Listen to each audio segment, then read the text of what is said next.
តើមនុស្សស្រីដែលរឹងមាំពិតជាអភ័ព្វឬក៏គ្មានសំណាងមែនទេ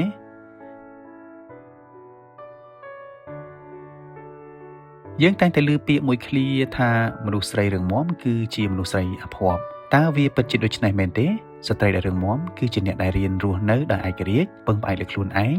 ហើយអាចឆ្លងកាត់ឧបសគ្គជាច្រើនក្នុងជីវិតពួកគេមិនខ្លាចការជឿចាប់ហើយបានប្រើបទពិសោធន៍ទាំងនោះជាមេរៀនដ៏មានតម្លៃសម្រាប់ជីវិតដែរតាមពិតទៅភាពរឹងមាំនេះមិនមែនកើតចេញពីភាពអភ័ព្វនោះទេតែវាជាការបណ្ដុះបណ្ដាលខ្លួនឯងឲ្យមានភាពរឹងមាំស្ត្រីខ្លះអាចជួបវិបត្តិគ្រួសារការបែកបាក់ស្នេហាឬក៏សម្ពាធសង្គមដែលធ្វើឲ្យពួកគេក្លាយជាមនុស្សស្រីរឹងមាំតែនេះមិនមានន័យថាពួកគេគ្មានសំណាងនោះឡើយផ្ទុយទៅវិញវាជាចំណុចមួយដែលបានធ្វើឲ្យពួកគេស្គាល់ពីតម្លៃខ្លួនឯងនិងអាចការពារខ្លួនឯងបានជាការពិតស្ត្រីដែលមានចិត្តរឹងមាំមើលទៅដូចជារឹងប៉ឹងហើយអាចធ្វើឲ្យមនុស្សជុំវិញខ្លួនខ្លះគិតថាពួកគេមិនត្រូវការជំនួយឬការយកចិត្តទុកដាក់ពីអ្នកណាឡើយប៉ុន្តែវាមិនមែនជាការពិតទាំងស្រុងនោះទេ